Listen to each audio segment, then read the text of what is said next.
I'd like to welcome to the stage this morning a member of the staff of the Interfaith Youth Core.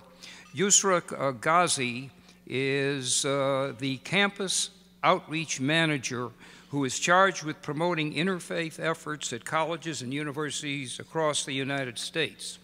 She became involved, as she told me really as we were sitting down for breakfast this morning, as a high school senior. She was motivated by the need for young religious voices, both in the media and in global interfaith work and in the mosque community. She's worked on literary initiatives in Chicago. She previously spent 2 years in Jordan teaching English and doing writing and research work on Islamica Magazine and other very prominent Islamic institutions. And we're delighted to have you here, Usra. You were here. Okay.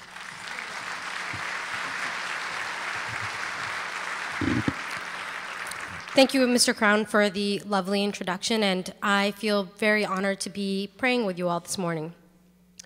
37 years ago, Reverend Martin Luther King Jr. met Rabbi Abraham Joshua Heschel for the very first time right here in Chicago. Dr. King called upon us to build the beloved community, and with him, Rabbi Heschel showed us that the march of a community is in itself worship. This prayer is inspired by these two faith heroes who I have come to love through my work with Interfaith Youth Core. The Prophet Muhammad, peace and blessings upon him, said that God's angels flock to places where God is remembered and praised. The angels encircle the community of worshipers until they've stretched up to heaven and speak of the gathering with God. In turn, he extends his mercy and forgiveness upon all those present, worshipers and not. I invite you to imagine the multitudes of angels above us. Bismillah ar-Rahman ar-Rahim.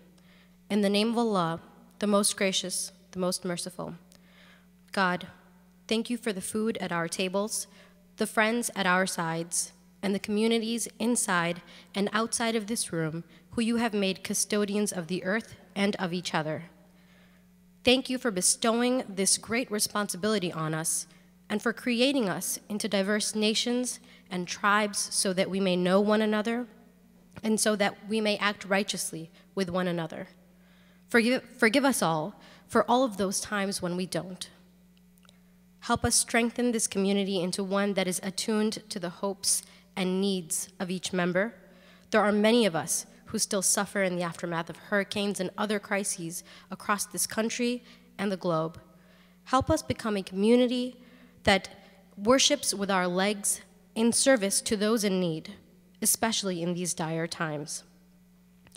God, increase us in knowledge so that we may know one another, in wisdom so that we may understand one another, and in passion and proactivity so we may work with one another as one community. You are the light, the guide, the knower of all. Amin.